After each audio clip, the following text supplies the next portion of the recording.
Hello everyone, my name is Loco, and welcome back to a professional match of StarCraft 2. Now what I've got for you today is a best of 3 series of Zerg versus Terran, between two absolute fan favorites. So spawning right here in the top left-hand corner, playing with the blue Zerg drones.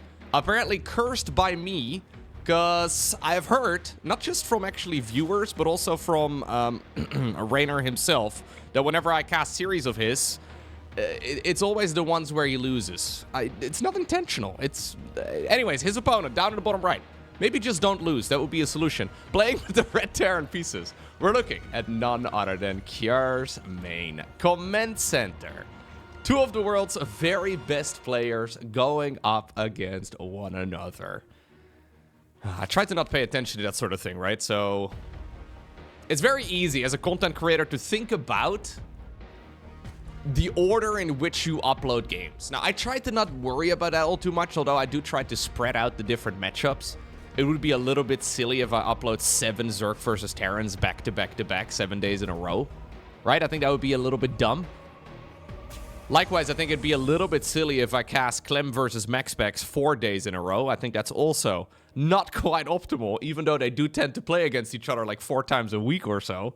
So I do try to think about it at least up to a certain extent, but I don't really consider like, okay, so I have posted MaxPax losing against Clem last week, so that means that the next upload I'm going to do has to be... No. I'm not... we're not going that deep. So I guess it's just been coincidence, but apparently I have been posting a ridiculous amount of Reynor losses, even though the man does win the vast majority of the series that he plays. Because he's one of the very best in the world. Now, Cure here is not going to be an easy opponent. Cure is a bit of a beast. He's very good at ZVT as well these days. So historically, Cure's best matchups have always been, at least in my mind, Terran versus Protoss and Terran versus Terran. But his Terran versus Zerg is formidable in 2025. So let's see what Reynor can do. I've had, by the way, quite a few requests for other pro gamers too, to see what they are up to. For example, Zaun. I've had some people requesting Zaun games, Gumiho games. A lot of people have been requesting Dark games. To clarify, Dark is still in the military. I am fully expecting... oh, apparently you lack high ground vision over here on 10,000 feet. That's a curious one. I didn't know that either. The Cure just found out, and so did Reynor. Anyway, Dark will very likely return to StarCraft 2 when he's done with his military service. He occasionally still ladders on the Korean server. Man, this Reaper has been pesky, eh? It's gonna slither down to the low ground yet again? I think so. Yeah, it will be able to escape yet again, although we're juking. Man, Cure thinks he's playing a MOBA. In the meantime, though, he was making other units on the back of this too. He made Jimmy right over here, and then also now Hellions into a starport, a 3rd command center. We'll probably see a tech lab here onto that barracks in just a sec. But anyway, I do believe that Mr. Dark will return as soon as he's done with his military service. He's still laddering quite a lot. So he's occasionally tweeting about it whenever he hits a rank 1 on the Korean Grandmaster League server, which he's done a bunch of times over the last few months. So it's fair to say that Dark, when he returns, at least I think it is unlikely he will be in one of those slumps that we've seen quite a lot historically, where pro gamers go to the military, they don't touch the game for like a year and a half or so, and then they come back. Takes them like a half year at minimum to grind off all the rust. But I think Dark will probably be eager to get back into the game as soon as he can.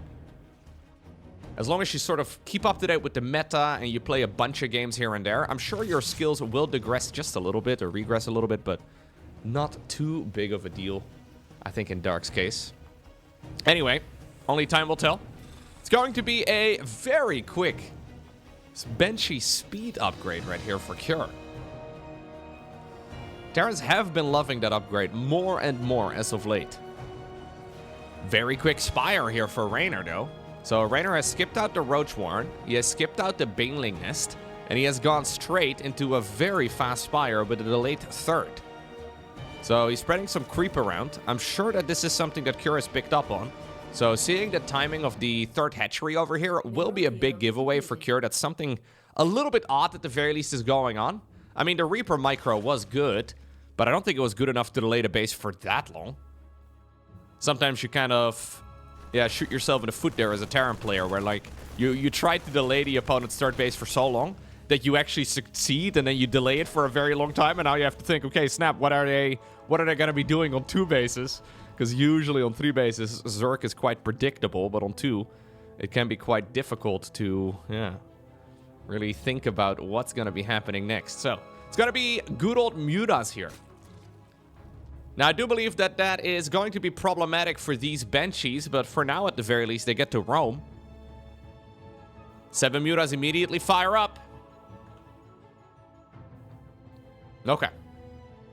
They will be re-rallied here, I'm sure. Straight onto the Banshees. Hellions over at the third base. Reynor already assuming that that is going to be the case. Perfect defense here by the Italian. This is, by the way, from the Korean Royale tournament that Wardy is hosting. Reynor currently in Korea. Okay, we settle for 1 drone kill. Ugh, 2 drone kills in total. Really not what you're hoping for. Reynor currently, though, over in Korea. So there should not be a ping problem. It's a little bit problematic usually when you play Mutaling Bane with, say, well, cross-server, cross-ocean ping. Shouldn't be a problem in this particular instance, and maybe one of the reasons why he's decided to choose this strategy as well. There's a lot of little things that can go horribly wrong with Mutaling Bane in particular. Now, I'm curious to see if he's going to stick around on Muta play. He is going Banelings. Yeah, he is. He's adding on 3 upgrades here, all at the same time. This is going to be mass Muta. Alternative choice would have been to maybe go into Lurkers, use the Mutas here to keep the Terran player pinned back. But that is not what he's going to be going for. I believe we're going to be going into Bane Speed here ASAP. There it is, indeed. And then we'll keep on pumping out the little flappy boys. Okay. Now, what is this good for? That is a question that a lot of Zerg players ask themselves. Missile turrets, Marines, Widowmines, Thors. About half the Terran arsenal, really, is quite decent against Mutalisks. There is this weird moment, though, where like the Mutas are out in such big numbers that they just sort of destroy everything. Unless it's splash damage, of course, from, say, the Thor's Javelin missiles or missile turrets, or missile turrets, Widowmines, rather.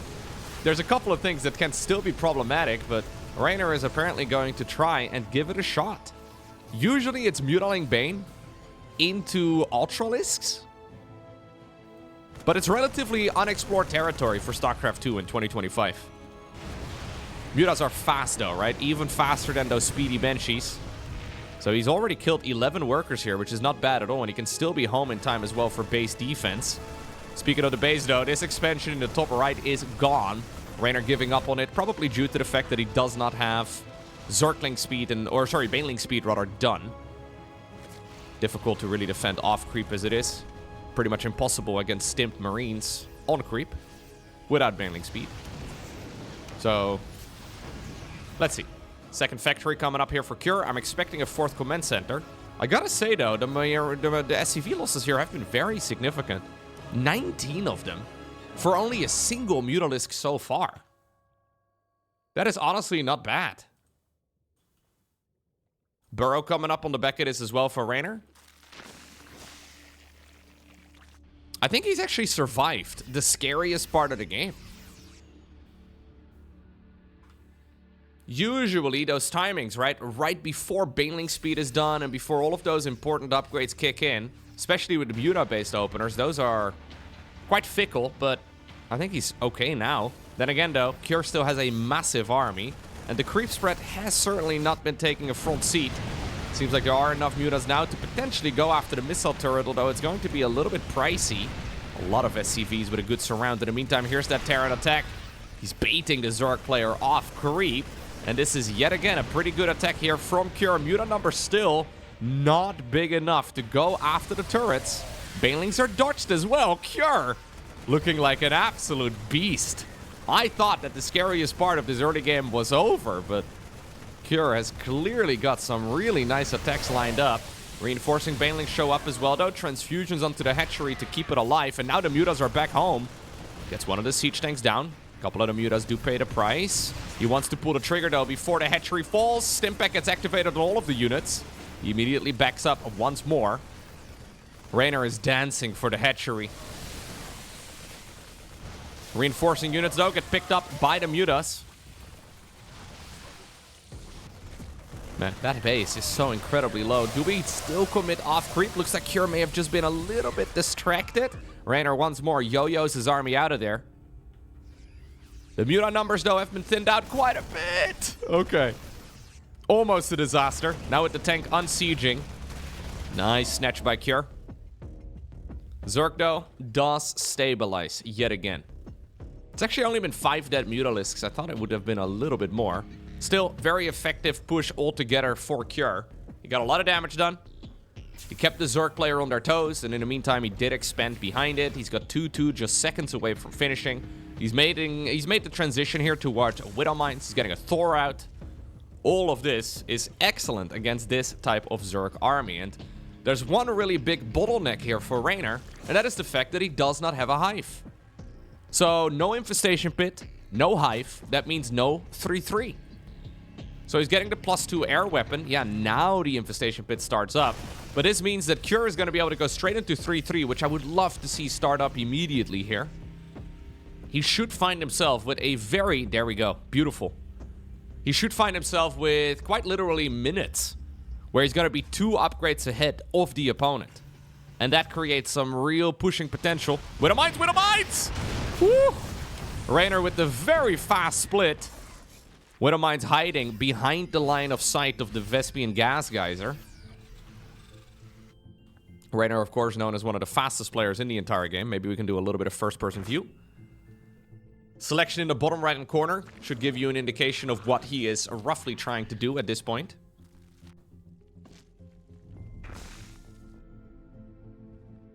Banelings getting set up for a roll-by. Creep is being sent around. Hatcheries are being built. Injects are being done. Mutas are cycled around.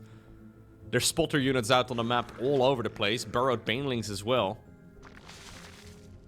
I'll take control of the camera again, though, because there's a good chance that Reynor will not even really look at the explosion that those Banelings will cause, or may cause. It looks like the Marines have spotted them. Nicely done here by Cure. Alright, we settle for a little bit of damage there.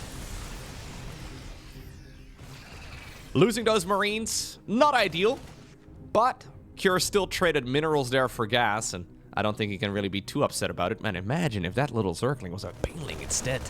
Reynor probably thinking about the same thing too. Anyway, Widow Mines. It's a lot of Banelings here in general, but Banelings really can't be used too effectively in his choke point. Is this going to be another hatchery that's going to be brought low but never killed?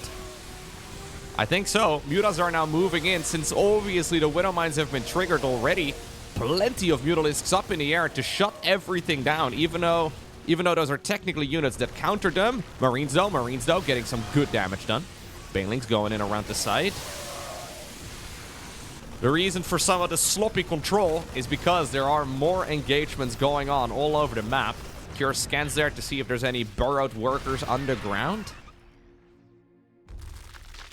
Reynor's doubling down. He does have a hive now, but never started up 2-2. Nice targeting right there from Cure. The drop indeed did spot the Banelings. Are we gonna split? Really? We could have just picked up, but he wants to maximize damage.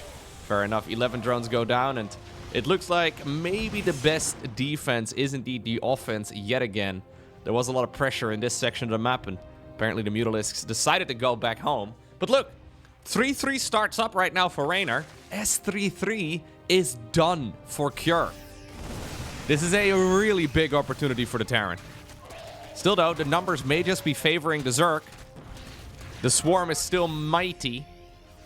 And obviously he doesn't know, right? He's not aware of how far along those upgrades are going to be for the Zerg player. So this may be a timing window that he will, just simply miss. If he has ever scanned the main base though, okay, he has recently. Maybe he picked up on the timing of the hive. A little bit of first-person view as well from Cure. Cure, generally speaking, a little slower. I don't mean it in a bad way, but he's a bit more precise with his movement. Cure always... I always think of Cure as the type of Terran player that I look at and I'm like, oh yeah, I could do that. And then you give it a shot and you realize, nope, there's a reason that Cure has been a top 10 player consistently for like years. He makes it look manageable. Now what about this attack? Ooh, backing up into the safety of those Widow Mines here. Planetary Fortress just seconds away from being done. There's so much to manage here as a Terran player. And I guess a true sign of greatness is that those sorts of things do look easy. When they're really not. Looks like the burrowed Zergling found a friend. A group of them, a little further south. This has been where Cure has been moving his last couple of attacks. I don't know if he's been pre-scanning in those locations, but if he does it next time around, it's a very good shot. He's going to be, well, taken down. S33 is finishing up for Reynor. A lot of these odds will be evened up. Banelings indeed do get spotted. Nice scan by Cure. Yet again, this one little Widow mine, or this one little Baneling mine, rather, that could have been, is not. We have another one of these awkward fights just on the perimeter of the creep. Into a choke point. It's not where Reynor wants to engage. Cure is going to be able to finish off the hatchery if he decides to target it down, but he does not for now. He's got a lot of Marauders, though, in the mix. Banelings are hunting down, but excellent detonations there on the Widow Mines. Great control here in general. Nice bit of pickup micro as well by Cure, who's really become a bit of a ZVT monster. Here's the Mutas, though. And the Muta numbers are growing. We've had 32 of them die. It's a lot, but I feel like they have been pretty dang cost efficient. They're making it difficult for the Terran to really get additional money out, right? And even though we've got the Terran here on 5 bases, the main base is run out. The natural is pretty much empty. The third base doesn't have a lot of juice left. So Cure either needs to expand soon, or he needs to go in for the killing blow. But if you look at the minimap right now, Reynor is miles away from dying. He's also going Ultras. Ultralisks are very powerful when it comes to defending pushes, especially on creep. And obviously this is not a Terran player who's prepared to fight Ultras at all. He's playing Marine Marauder Mine Medevac Thor. There's no Liberators, and there are also absolutely no Ghosts. So that combined with a pretty annoying economy, not one that's amazing, but also not one that's particularly poor. Although 16 SCVs go down, I think maybe now we can label it as relatively bad. Mineral fields, though, running out. And tech transitions that are imminent here for the Zerg player. I'm not really liking this position much anymore for Cure. It's been a while that we have really seen Mutaling Bane as a core unit composition for Zerg. And I think there were opportunities for Cure to potentially even end it. But right now, what he's effectively doing is he's crossing his fingers, crossing his toes, and he's really hoping, maybe praying, that the Mutas fly into a clump of Widow Mines. Which is not a very good strategy. Hoping for the best is usually not ideal. He had to retreat from that 3 o'clock position. Pesky little Zergling now set up over there too. He may very well make an attempt to take the far bottom left, which is reasonably close to this one right over here, but Reynor is, though, rinsing and repeating. Hasn't shown Ultras yet at all, although there are a couple in the mix now. Plenty of Mutas available at this point in time, 23 of them. With +2 air weapons, they're not messing around. +3 flyer would not be a bad idea. In the meantime, though, Ultras and Banelings are engaging, and that's the first time, I believe at the very least, that Cure has noticed the Ultralist transition. And rather than taking a new base, Cure is now forced to retreat the, well, little bit of mining that he did have going on. At this point, honestly, losing Mutas would not even be the end of the world.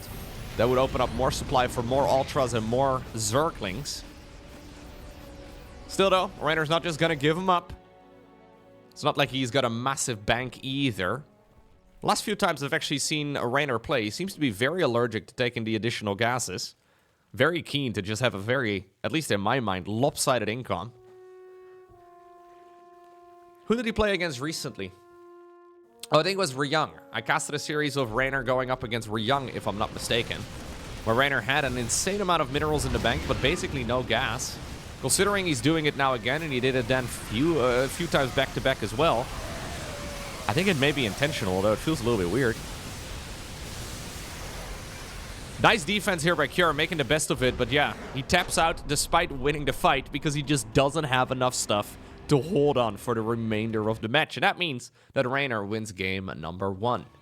Lovely match of Mutaling Bane right there from Reynor. I've always been a sucker for the unit composition. It's just such a fun comp. I wonder how much of it is nostalgia, though, because back in the early days, back in my day, aka 2010 or so, when I first started watching StarCraft 2 actively, when I first started playing it myself, Mutaling Bane was a very common unit composition. But that was before Widow Mines were a thing for years.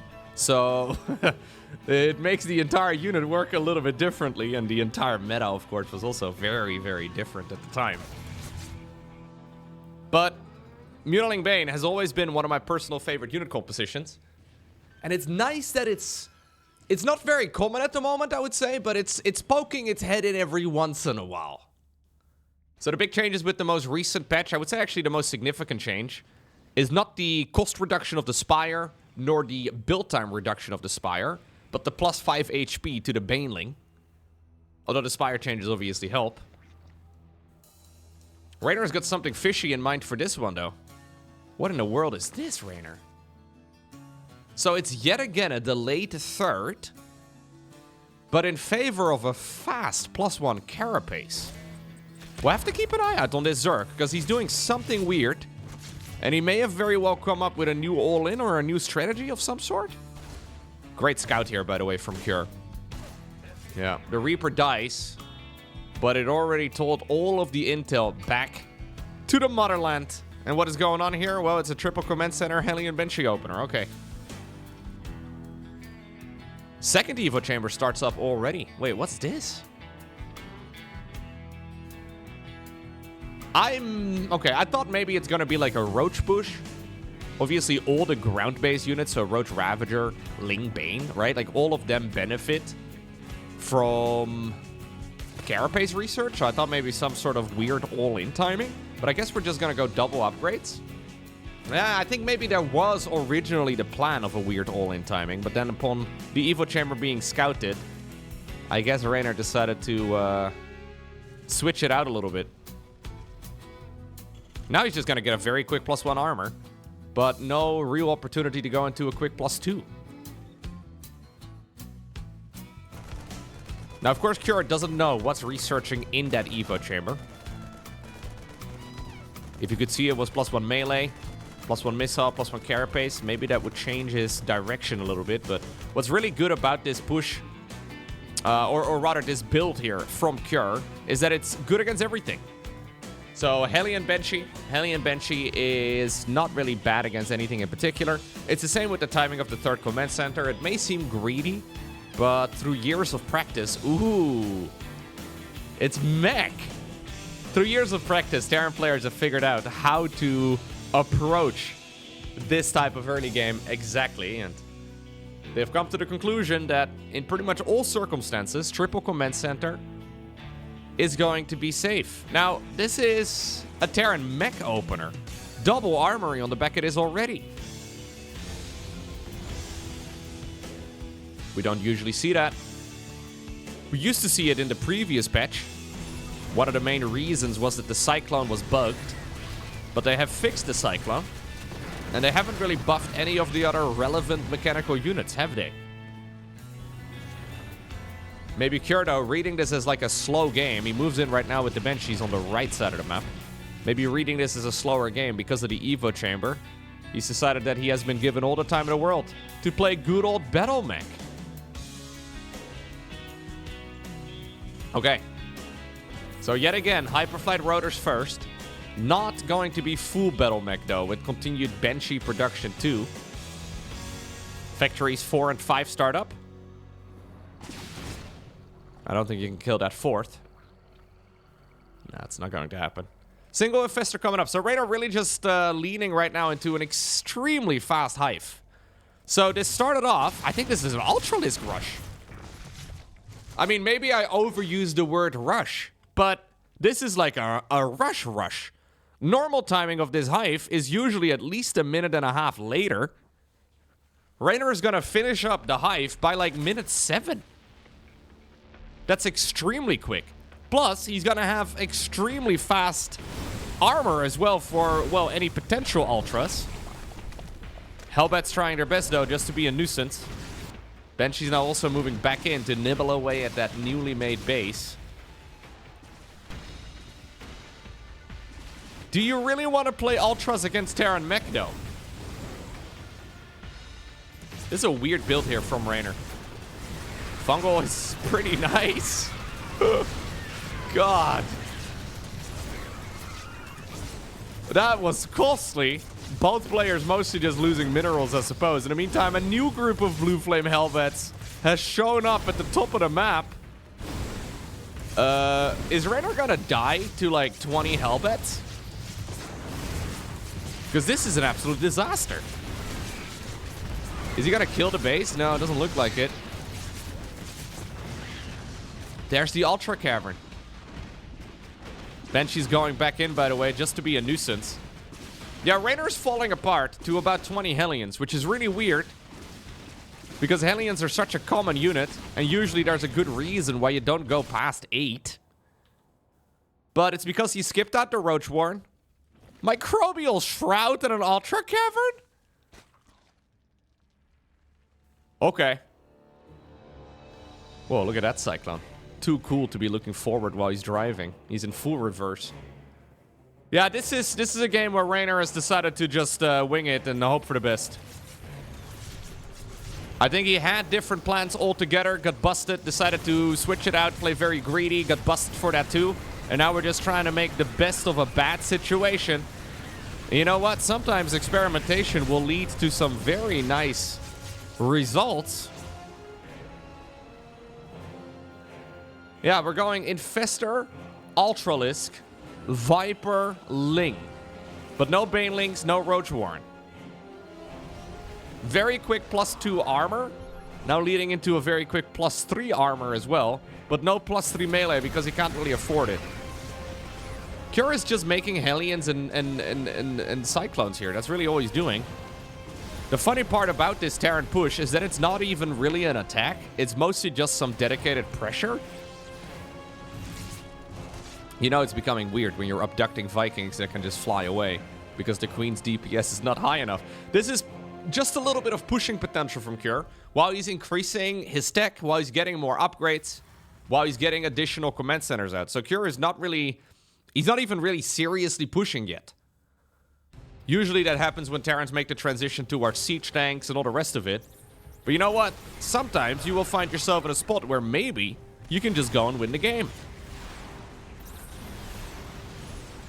Yep, and the age-old adage still counts. When you see your opponent doing something weird, just go fucking kill him. It is very easy to just try to get more ahead. But if they're doing something sufficiently weird, just move in for the kill. Microbial Shroud. Queens are underneath it. The fungal growth is decent. Ultras here are very strong, despite the fact that they don't even have their armor upgrades done yet. There was, by the way, a little bit of a Zergling attack as well on the other side of the map. Ah, maybe. Maybe Reynor's fine. Is Reynor fine? It doesn't look like he's fine. More Hellions come up. G. A single G gets cold as Cure evens up the score. Now look, you can make the argument that maybe I upload a lot of Reynor losses, but if you're gonna play like that,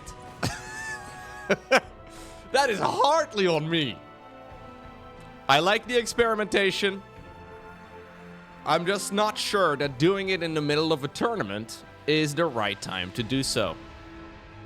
And Cure immediately struck back.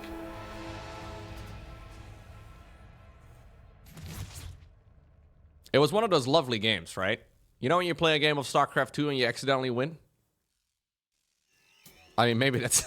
If you've played enough games, at some point it'll happen. Last time I asked a similar question, a lot of people were like, nope, actually, no, I've never experienced that. But if you've played like a good number of games, I'm sure you've had games where you're like, wait, did I just win? This wasn't even really a, a killing push. I just went in and accidentally won. That must have been what that game felt like from Cure. Obviously, you had to work for it. I guess we're gonna go triple command center, Hellion, Benchy, and probably Benchy speed. I mean, if the previous games were any... No, we're not. Ew, look at that. We're doing something different. We'll have to keep an eye on exactly what Mr. Terran is doing. Yet again, though, Mr. Zerk delaying the third hatchery in favor of a faster lair. Look, maybe Dark is still off to the military, but welcome back, Dark. I guess this is close enough. If you're Cure right now, I mean, you gotta be happy with the scout, but now you also have to be worried, okay, I've scouted it, now what? Main problem, of course, is that when Zerk goes up to mid-game tech, there's suddenly a dozen different options, and they're all, maybe not great, but at least viable. This is all basically similar to what Hero likes to do with Protoss, right? Where there may be a so-called S-tier strategy. So if you were to put all of the StarCraft 2 strategies in a long list, I guess just playing like good old Ling Bane into maybe a couple of roaches in the early game, but then into like Hydra lurkers with a Nidus network for support in the late game, right? Like that would maybe be like the one S-tier strategy that Zerk has against Terran. But there are a lot of A-tier strategies, a lot of B-tier strategies that may technically be suboptimal, but that could actually be great if the opponent doesn't expect it. And if you're playing a series, you may as well. So this is, once more, a very fast Spire here from Reynor. But in Cure's book right now, right? If you look at this game from Cure's point of view, you've seen a delayed third, you've seen a lair. So it could be Hydras, it could be Queen drops, it could be a Roach all-in, it could be very quick Mutas, obviously, it could be a Nidus Worm, it could be quick Hive. There are so many options available, and you can't really properly prepare for all of them. Now, this is a lovely scout with a Raven, of all things. Okay. It's hardly a unit you ever make against Zerk.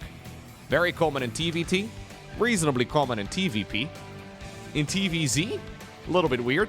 Anyways, the Raven already has scouted exactly what needed to be seen and got 2 worker kills as well to boot. So it's been a lot of Marine production here early on, but this is a Marine push without Stimpak. So it's almost like a fake move out.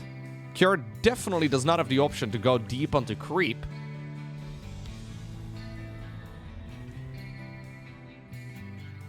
Yeah, we have Stimpak finishing in maybe like 45 seconds or so, maybe a half minute, but by then Zerk is going to have an awful lot of stuff already. Faster Baneling Nest, by the way, right now here from Reynor, I believe, compared to game number 1.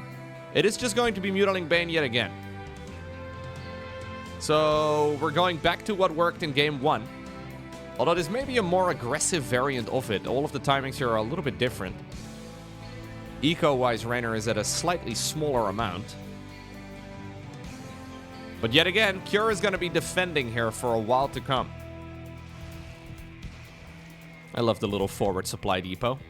Just to see the Mutas from a little bit of a distance. Love the positioning on that missile turret as well. Same over here. Yep, the one in the main base is right smack dead in the middle. Reynor can't find an angle. So at this point in the first game of the series, when the Mutas first came out, they were already being a massive pain in the ass. Right now, Cure has covered his bases very nicely. It is going to be 1-1 together with 1. So melee, carapace for ground, and then +1 flyer attacks. I don't think Cure can be all too upset. Cure, by the way, going second factory right now, building it in the main. Which indicates, yep, a 4th command center is going to be imminent, and there it is. So no 8 Rex or anything along those lines. 2-2 starts up. Ooh, Zerkling run by! No! Massively problematic. Suddenly, SCVs are going to be dropping. Oh, maybe those Widow Mines can get some juicy hits in. Nope. Reynor's too good. Could have retargeted it. In the meantime, though, the hatchery here at the bottom of the map was indeed sacrificed. But I think this is a pretty good trade, right? 1 base for quite literally 80% of the Terran's eco. That does mean that this push needs to be defended. It will take place on creep against lots of Banelings.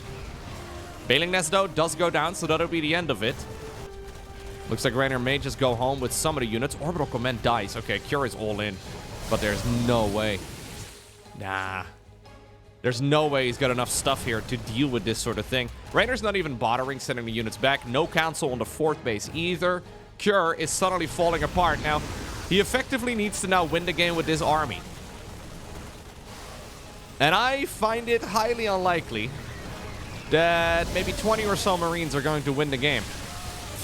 He's making the best of it. I mean, these are some of the most cost-efficient Marines I've seen in a while. Yeah, he did stabilize somewhat at home. 23 workers, though, is hardly a proper stabilization. And 2 command centers also died. Mutas have now come back, and the problem is Mutas are very good at punishing a Terran player that goes for medevac drops. Reynor not really risking it, but it is something that is always possible here. He can chase down these medevacs reasonably well. I mean, it's still a good Terran army, don't get me wrong. Widow Mines could be big. Still a fight, though, deep onto creep, and these Widow Mines are not big. Reynor making the best of it, forcing the opponent to split. Bringing in the reinforcing units right now. The eco of the Zerg is way too large. And I believe that the only way out of this is indeed by typing G to the G. So, it is indeed Reynor who wins. Guys, it's a Reynor victory. I don't know what he was doing in game number 2. I would have liked to see that early game after he did not get scouted. Because it's difficult to really tell where that game was supposed to be headed. It kind of looked like he was going to go for like a 7-minute Ultralisk Cavern. But then Hellions showed up, like 20 of them, which is a bit weird, to be fair, but winning the game with 20 Hellions in 2025 is also very odd. Either way, Mutaling Bane apparently for the victory 2 times over. And that, of course, means that Reynor obtains the victory.